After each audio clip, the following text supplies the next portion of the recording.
नमस्कार दोस्तों। दिल ने मेरे तेरे दिल से कहा, इश्क तो है वही जो है बेइंतहा। तूने कभी जाना ही नहीं, मैं हमेशा से तेरा ही रहा। कि जब तक जीऊं मैं जीऊं साथ तेरे, फिर भी चांद बन जाऊं तेरी गली का।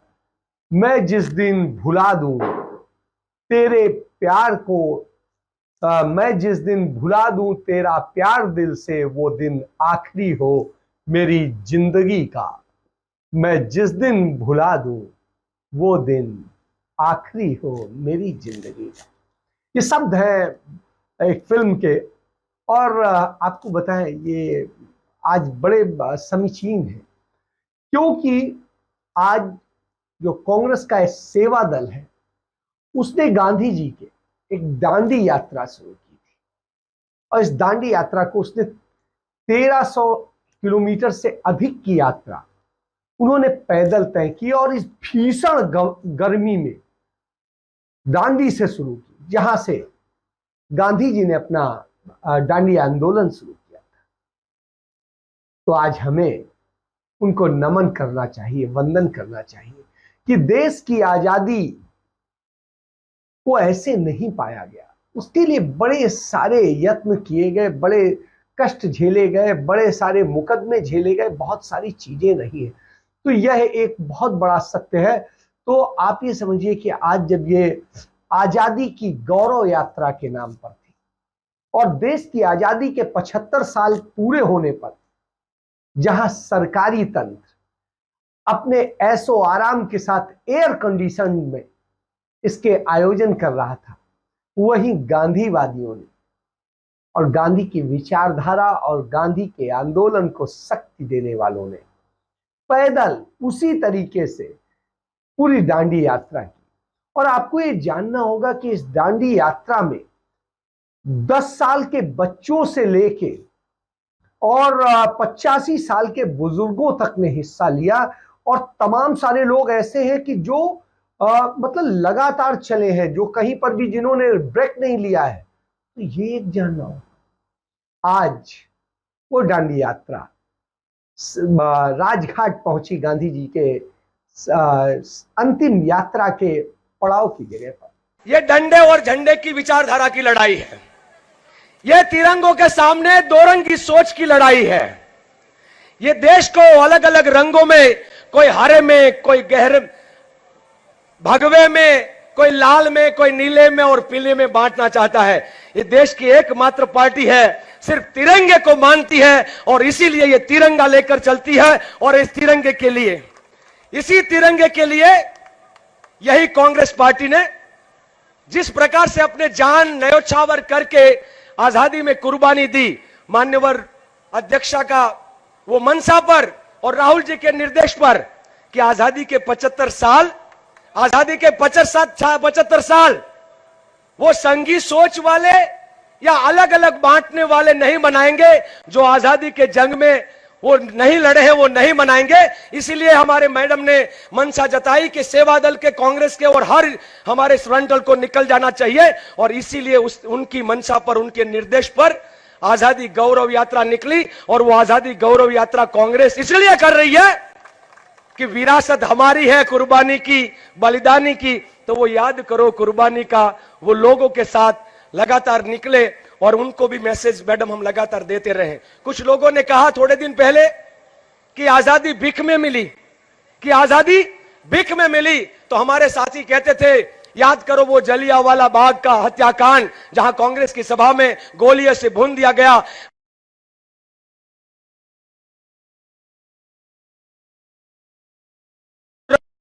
कि मान याद करो सिंह चंद्रशेखर और सेवा दल को जो हंसते इनकलाब जिंदाबाद नारा करते हुए फांसी के फंदे चूम लिया और भारत के लिए अपनी जान को कुर्बान करा। तो ऐसी कई हम लोग पूछते थे क्या महात्मा गांधी, जवाहरलाल नेहरू, सरदार पटेल, अबुल कलाम आजाद से लेकर सुभाष चंद्र बोस दशकों तक जेलों में बिताए, वो सब क्या भीख था? वो मंगल पांडे, खुदीराम बोस जिन्होंने अपनी जान कुर्बान की, वो सब क्या भीख था? वो बिरसा मुंडा, तात्या टोपे से लेकर वो हर कोई व्यक्ति जिन्होंने जान न्योछावर किया और जेलों में रहे उस देश की आजादी के लिए, वो सब क्या भीख था? वो भीख इसलिए उनको दिखता है कि उनकी विचारधारा का और आजादी के जंग में वो कंट्रीब्यूशन नहीं था, कुछ जुड़ा उधर अलग था। मैं उसके ऊपर ज्यादा आज टिप्पणी नहीं करना चाहता हूं, क्योंकि आजादी के गौरव की यात्रा में किसी और पर टिप्पणी करना बहुत मुनासिब। जहां उनका अंतिम संस्कार हुआ और उसी राजघाट पे कांग्रेस की राष्ट्रीय अध्यक्ष सोनिया गांधी ने सलामी दे करके उन सबका स्वागत किया। दिल्ली प्रदेश कांग्रेस कमेटी के अध्यक्ष अनिल चौधरी ने ऐसे मौके पर कहा कि मौजूदा हालात में समाज को जोड़ने के लिए ऐसे प्रयास करने की जरूरत है। इस यात्रा के जरिए नफरत के खिलाफ संदेश दिया गया है।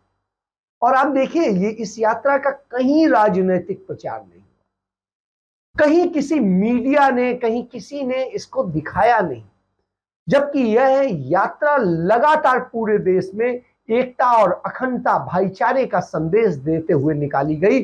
और जैसा आपको मैंने बताया कि 16 लोग ऐसे थे जो लगातार चलते रहे, जिन्होंने कहीं ब्रेक नहीं लिया। तो सोचिए, 10 साल के बच्चों से 85 साल के बुजुर्गों तक ने इसमें हिस्सा लिया। ये हमारे लिए गर्व की बात है। हम सलाम करते हैं देश के लिए ऐसा जज्बा रखने वालों का, और जो भी ऐसे, क्योंकि देश यही है। एक किसी भी देशभक्त की तमन्ना होती है कि वो तिरंगे में लिपट कर उसका जो है शरीर अंतिम यात्रा करे।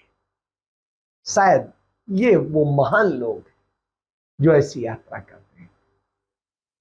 तो आप समझिए, चलिए आते हैं देश की समस्याओं पे। और देश की एक बड़ी समस्या है, प्रधानमंत्री नरेंद्र मोदी कहते हैं कि आत्मनिर्भर बनिए, और आत्मनिर्भर बनने के नाम पर उन्होंने स्टार्टअप के नाम से एक योजना शुरू कराई थी। लेकिन उस स्टार्टअप की क्या दशा है, क्या दुर्दशा है, नहीं तो चर्चा करेंगे।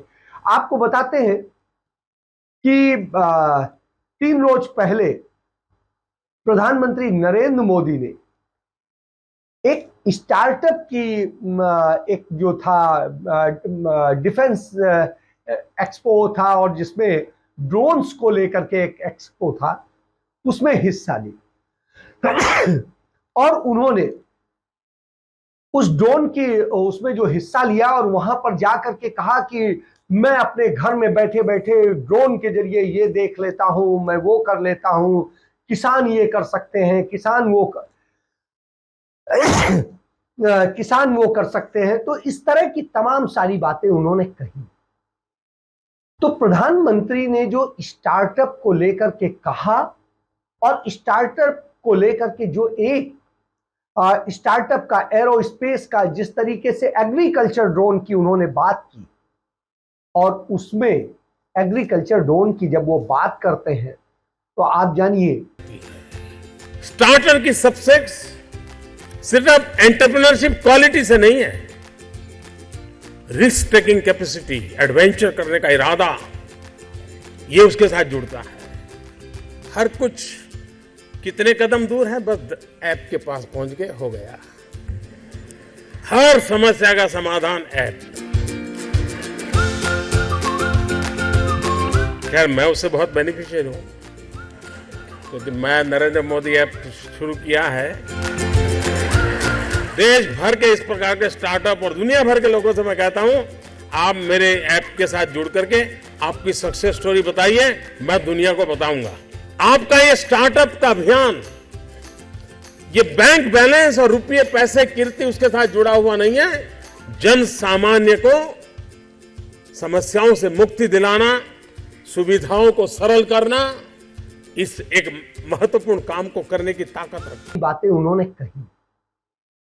तो प्रधानमंत्री ने जो स्टार्टअप को लेकर के कहा, और स्टार्टअप को लेकर के जो एक स्टार्टअप का, एरोस्पेस का, जिस तरीके से एग्रीकल्चर ड्रोन की उन्होंने बात की, और उसमें एग्रीकल्चर ड्रोन की जब वो बात करते हैं तो आप जानिए, उसी समय उनकी इन बातों के साथ साथ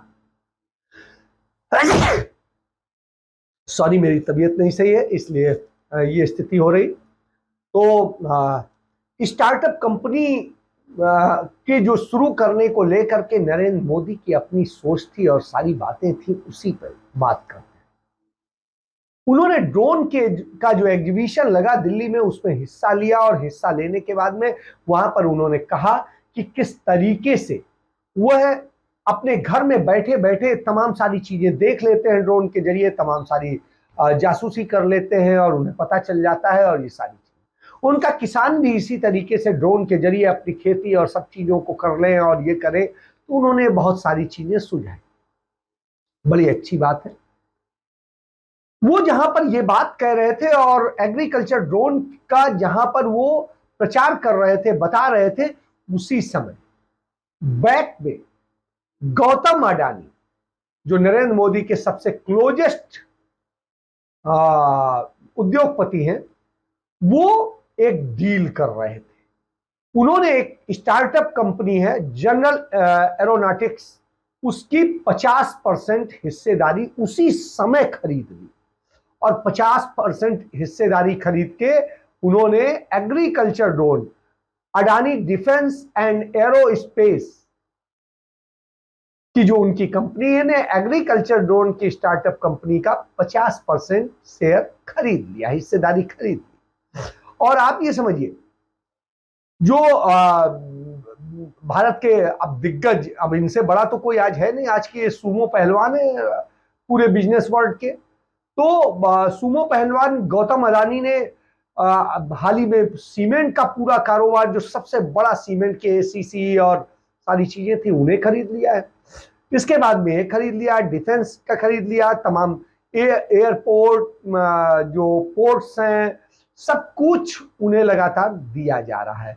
तो अब एक नई चीज दे दी गई और 50% की हिस्सेदारी पर उन्होंने समझौता जैसे ही किया, वैसे ही नरेंद्र मोदी ने आज यानी कल उन्होंने ड्रोन तकनीक के विस्तार को लेकर के बढ़ाने की बात कही और यही कहते हुए 1 जून 2022 को सरकार ने नई ड्रोन पॉलिसी की घोषणा भी कर दी।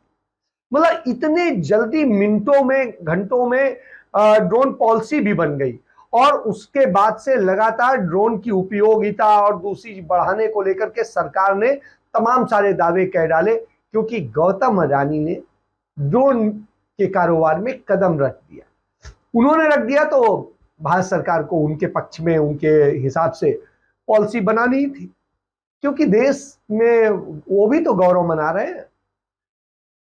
तो वो जो गौरव मना रहे हैं देश का 75 साल अमृत महोत्सव जिसे वो कहते हैं, तो उस अमृत महोत्सव में किसी को तो अमृत पिलाना है ना, तो अडानी वो पी रहे हैं। तो ये आप समझ लीजिए।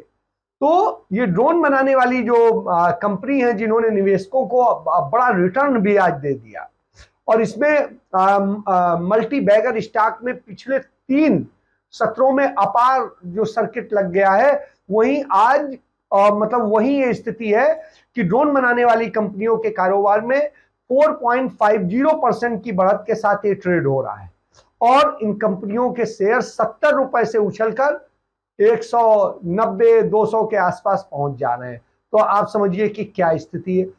रतन इंडिया इंटरप्राइजेज है, उसके भी जो 18 रुपए के जो शेयर थे वो 53 रुपए में पहुंच गए। इसी तरीके से आपको देखना होगा, भारत इलेक्ट्रॉनिक्स लिमिटेड के जो शेयर थे, वो भी शेयर 147 रुपए से बढ़ के 145 रुपए पहुंच गए। तो इस तरह की स्थितियां आपको देखने को मिलेंगी। क्यों? क्योंकि गौतम अडानी उसमें कूद पड़े हैं और गौतम अडानी कूदेंगे तो मुनाफा होना तय है। तो आप समझ लीजिए कि आपको पैसा आज की डेट में कहां लगाना है। यदि कमाना है तो गौतम अडानी के पास चले जाइए, क्योंकि गौतम अडानी को आप पैसा देंगे तो आपको बहुत प्रॉफिट मिलेगा, क्योंकि भारत सरकार उनके हिसाब से जो वो तय करके पॉलिसी बना के फाइल सरकार को पकड़ा देते हैं। जो सरकार का सेक्रेटरी वो सिर्फ साइन करता है और साइन करके कह देता है ये हो गई, ये पॉलिसी बन गई। सब ये है तरीका। अब आपको एक आंकड़े बता देते हैं। आंकड़े बताते हैं कि इस देश के अंदर पिछले दिनों में जब स्टार्टअप का नरेंद्र मोदी ने तमाम दावे किए तो 90% स्टार्टअप जो रहे वो असफल होकर के बंद हो गए और जो सिर्फ 10% के स्टार्टअप थे उनकी ये स्थिति है कि वो भी सफलता में गुलाचे खा रहे हैं और लगातार उनकी तमाम सारे की स्थितियां कहीं अच्छी है कहीं खराब है, तो उस तरह से वो गोता लगा रहे हैं। तो ये समझिए अब सबसे बड़ी वजह क्या है, स्टार्टअप शुरू करने से पहले इसकी वास्तविकता नहीं समझी जा सकती, क्योंकि नरेंद्र मोदी की स्कीम में तो आपको आनंद फानन में सारी चीजें करने का हो गया। अब किसी भी कारोबार को शुरू करने के पहले उसके तमाम सारे एस्पेक्ट तो होते हैं, लेकिन साहब यहां पे तो है आपको स्टार्टअप करना है क्योंकि साहब की इच्छा है, और इसलिए चुनौतियां और कमियां आदमी कर पाए उसके पहले ही बहुत सारी चीजें हो जाती हैं, तो इसलिए बर्बादी की स्थिति होती है। फॉर्च्यून जो मैगजीन है दुनिया की, तो उसने जो अपना बताया उसकी रिपोर्ट है कि स्टार्टअप के असफल होने के बहुत सारे कारण हैं, स्टार्टअप बंद होने के भी बहुत सारे कारण हैं। जो आप जो बना रहे हैं उसे कोई खरीदना नहीं चाहता है, नंबर एक। ऐसी स्थिति स्टार्टअप में 42% है। और दूसरी कैश की कमी, पैसे की कमी, ये भी 29% से 30% के बीच है। टीम जो बनती है उसमें तालमेल नहीं होता, ये भी करीब 23-24% का स्थिति है। प्रतिस्पर्धा में टिक न पाने की स्थिति 19 से 20% है, क्योंकि आप मुकाबला नहीं कर सकते बड़ी कंपनियों का, क्योंकि अदानी अंबानी जैसे लोग कूद पड़ेंगे। कीमत या लागत से जुड़े मामले में 18 से 20% है। गुणवत्ता की कमी जो है 17 से 18% के बीच में है, और बिजनेस मॉडल की कमी भी 17 से 18% है, और कमजोर मार्केटिंग भी जो है वो भी 14-15% है। ग्राहकों को सेटिस्फाई न कर पाने का भी 14-15% है, और समय से काम पूरे न कर पाने का भी 12 से 14% के बीच में है। तो ये एक बड़ी वजह है जो स्टार्टअप सफल नहीं हो पा रहे। क्यों? क्योंकि भारत सरकार की पॉलिसी कुछ बड़े पूंजीपतियों के हिसाब से बनती है जो ये सारी चीजें कर सकते हैं, लेकिन आम जन जब स्टार्टअप करेगा तो उसके लिए ये एक बड़ी दिक्कतों वाला है। यही वजह है कि वो जो स्टार्टअप आम लोगों ने शुरू करने की कोशिश की वो बर्बादी में चले गए। न वो घर के रहे न घाट के रहे, जहां नौकरी करते थे वो भी छूट गई, और जहां पे ये स्थिति, और आज रिसेशन के दौर में और तमाम सारी जब छटनी हो रही हो उस स्थिति में आपके पास में जॉब का कोई साधन मौजूद नहीं। इसके बाद में एक और चीज समझिए, स्टार्टअप इंडस्ट्री ने पिछले कुछ ही महीनों के भीतर की यदि बात करेंगे तो सिर्फ कुछ महीनों में बहुत ज्यादा छटनी की है अपने कर्मचारियों की, और इनमें बहुत सारे कारण मौजूद हैं। ना तो उतना जो कैश फ्लो बन पा रहा है, ना दूसरी चीजें बन पा रही, ना बिजनेस उठ पा रहा है, ना जो ये उम्मीद थी कि मार्केट में बूम आएगा वो नहीं है। जीएसटी भले ही सरकार वसूल ले रही, क्योंकि उसने तमाम जगह जीएसटी बढ़ा दिया है, तमाम सारी चीजें कर दी है, लेकिन वास्तव में मार्केट में ग्राहक नहीं है, और ग्राहकों की कमी का खामियाजा जो है तमाम कंपनियों को भुगतना पड़ रहा है, और उसका सबसे बड़ा जो छोटी कंपनियां होती हैं, स्टार्टअप होती हैं, उन्हें बहुत ज्यादा भुगतना पड़ता है। तो ये जान लीजिए, अब भारत में जो स्टार्टअप इंडस्ट्री है इन दिनों भयंकर छटनी का कारण बनी हुई है, और आप ये समझिए कि 6000 से अधिक लोग जो है तमाम जो कुछ चुनिंदा स्टार्टअप है उन्हीं में नौकरियां गंवा चुके हैं, जैसे बात करते हैं। इसकी वजह एक तो सरकार बताती है रूस यूक्रेन युद्ध, लेकिन उसका भारत के उसमें कोई बहुत बड़ा प्रभाव नहीं पड़ता है। मार्केट में लिक्विडिटी कम हो गई है, यह एक बड़ा कारण है। इन्वेस्टर्स जो है स्टार्टअप पर पैसा लगा रहा है, मगर स्टार्टअप जो है ऑपरेशन की कास्ट को मीट आउट नहीं कर पा रहा है, और इसके कारण दूसरे खर्चे भी कम करने का दबाव पड़ रहा है। इस स्थिति में जो इंडिया में स्टार्टअप है, इंडस्ट्री है, वो भयंकर छटनी का शिकार हो रही है, और ऐसे में स्टार्टअप में हजारों लोगों की नौकरियों से निकाल दिया गया। और आप ये कुछ चंद इंडस्ट्रीज की बात कर लेते हैं। भारतीय स्टार्टअप इंडस्ट्री में इन दिनों जो छटनी की खबरें आ रही हैं उसमें आप देखिए, ओला ने 2100 लोगों को नौकरी से निकाल दिया। इसके बाद ब्लिंकिट ने 1600 से ज्यादा लोगों को निकाल दिया। उन एकेडमी ने 1000 से ज्यादा को निकाल दिया। वेदांतु ने 650 से 650 लोगों को निकाल दिया। कार्स 24 ने 600 से ज्यादा लोगों को निकाल दिया, ट्रेन ने 300 से ज्यादा लोगों की छटनी कर दी। तो इससे आप समझ सकते हैं कि किस हालत में हमारा स्टार्टअप है। दूसरी चीजें, अब हम इसी पे आ जाते हैं कि आप देखिए कि किस तरीके से, कैसे चीजों को डिस्टर्ब किया जाता है, किस तरीके से बर्बाद किया जाता है। और इसका नतीजा है कि बेरोजगारी से जूझ रहा देश और भी ज्यादा बेरोजगारियों में फंस जाता है। आपको पता है कि इस देश में 90 करोड़ लोग, 130 करोड़ का देश, और इस 130 करोड़ के जिसके प्रधान सेवक होने का दावा करते हैं नरेंद्र मोदी, उसके 90 करोड़ लोग बेरोजगार। और इन 90 करोड़ में 46 करोड़ वो लोग हैं जिन्होंने अब रोजगार खोजना ही बंद कर दिया है, क्योंकि उन्हें पता है कि अब रोजगार कोई मिलने वाला है ही नहीं। तो आप समझिए कि इस हालत में हम पहुंच गए हैं।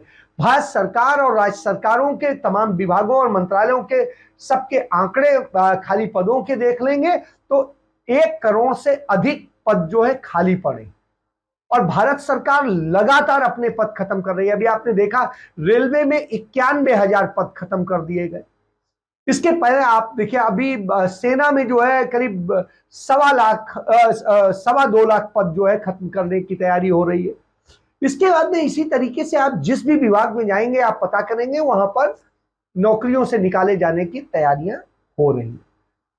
तो इससे ये समझ लीजिए कि ये देश जो बेरोजगारी का दंश झेल रहा है अभी और झेलेगा, संकटों को झेलेगा, और हम आजादी का अमृत महोत्सव मनाते रहेंगे।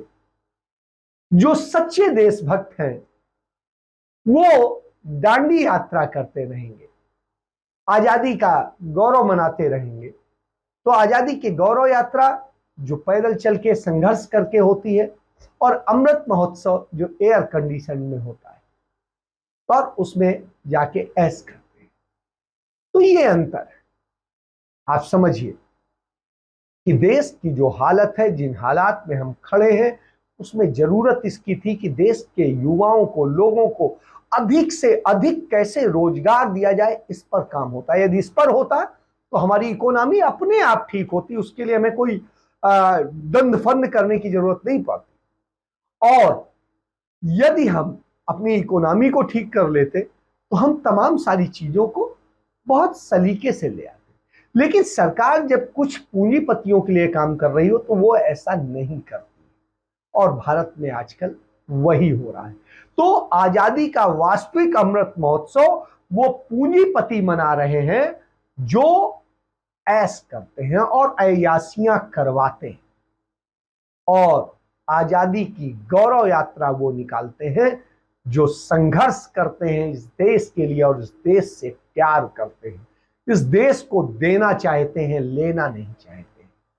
तो इसके साथ मैं चर्चा समाप्त करते हुए आपसे आग्रह करूंगा कि आप पहचानिए कि कहां पर क्या हो रहा है, और इसके साथ आपसे मैं आग्रह करूंगा कि हमारे चैनल के और उसके तथ्य आपको अच्छे लगे, चैनल के कार्यक्रम अच्छे लगे तो इसको अधिक से अधिक लाइक करें, सब्सक्राइब करें, बेल आइकॉन बटन दबाएं और बहुत शेयर करें, क्योंकि सच लोगों के पास जाना बेहद जरूरी है।